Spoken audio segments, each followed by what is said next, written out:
मिथुन राशि व्यक्ति विशेष बृहस्पति चलन हवा जाउछंती 2025 मसीहा मे मास 14 तारिख दिन आम जानिछे दर्शक बंधु बृहस्पति गोटे राशि रे 13 मास अवस्थान करती किंतु एठी आमर बृहस्पति जे वृष राशि थिले एबे वृष राशि को छाड़िकी 2025 मे 14 तारिख दिन रात्र 10:33 समय रे मृगशिरा नक्षत्र मिथुन राशि को संचार हेबे।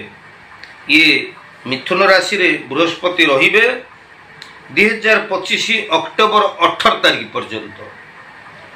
मोट पर ये 5 मासर समय यही भितर बृहस्पति मिथुन राशि व्यक्ति मान को किभली प्रभावित करिवे बा बृहस्पति ग्रह द्वारा मिथुन राशि व्यक्ति माने कि प्रकार शुभ अशुभ फल प्राप्त हेबे यही संपर्क रे आज रे स्वतंत्र उपस्थापना को मु आपण मान को हार्दिक स्वागत जनाउछि।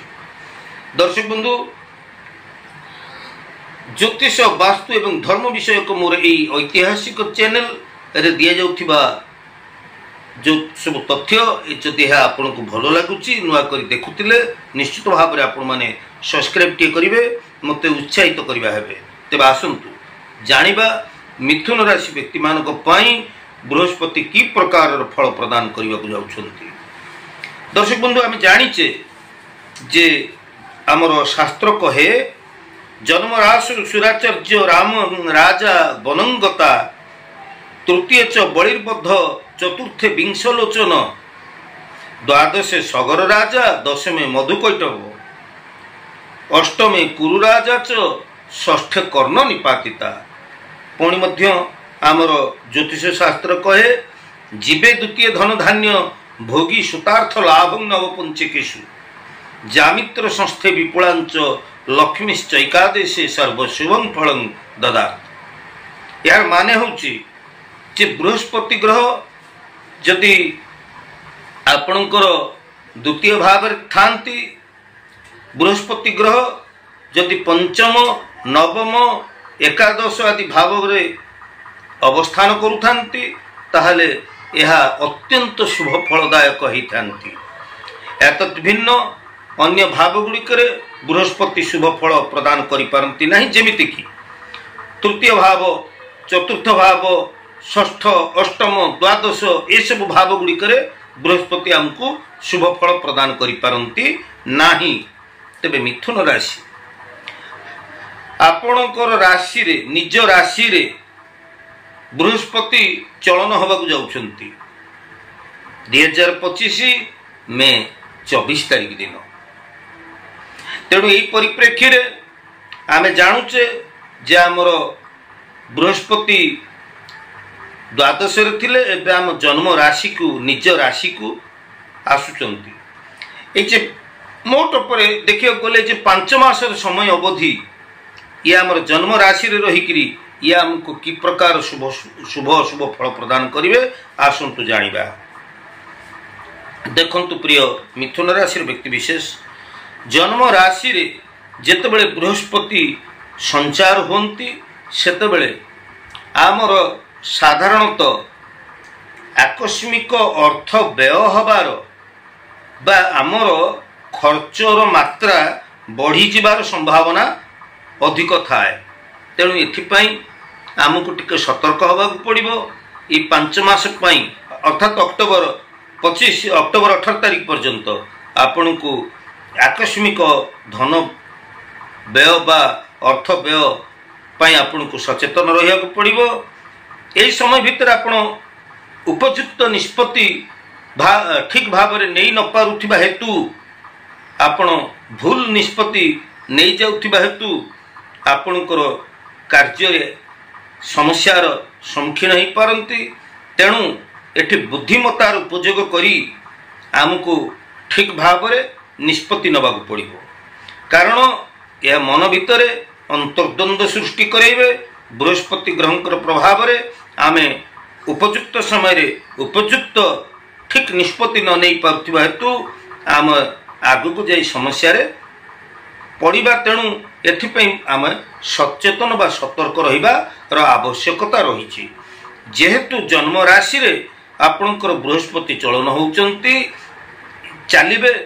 तेणु आपणकर अनावश्यक खर्च वृद्धि सहित व्यय वृद्धि सहित आपण को विदेश यात्रा करिया को पड़ी पारे।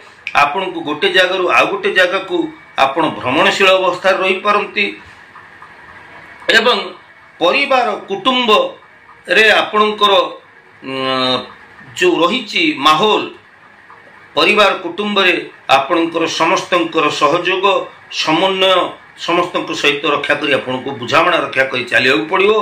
कारण पारिवारिक अशांति सृष्टि हो पारे सहयोग समन्वयर अभाव हेतु पारिवारिक अशांति आपणकर सृष्टि हबार संभावना रही। प्रिय मिथुन राशि व्यक्ति विशेष आपण माने निजर स्वास्थ्य प्रति मध्य टिके जत्नशील रहिबे। थंडा आलस्य उदरजनित समस्या थायराइड भली समस्या लिभर पाचन तंत्र एगुड़िक मेदबहुलता एगुड़िक आपण को टिके समस्या भितर को आनीपारे स्वास्थ्य जनित समस्या भितर को आनीपारे। एथिपाई आपण को सचेतन रहिया पड़िबो।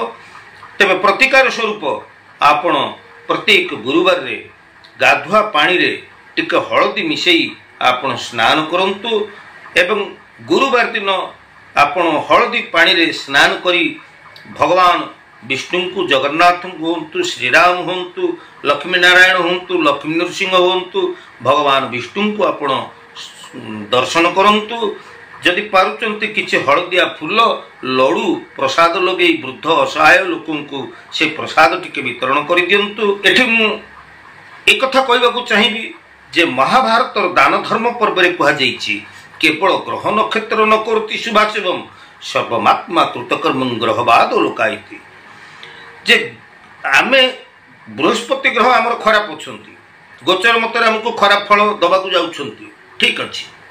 जदि आमे बृहस्पति ग्रह खराब थाइकिरी आमे जदि सत्कर्म करिबा सदाचार रहिबा एवं निष्ठापर भाव रे कर्म करिबा ताहले बृहस्पति ग्रह जेते अशुभ हेले भी आमको से अशुभ फल प्रदान करिवे नाही।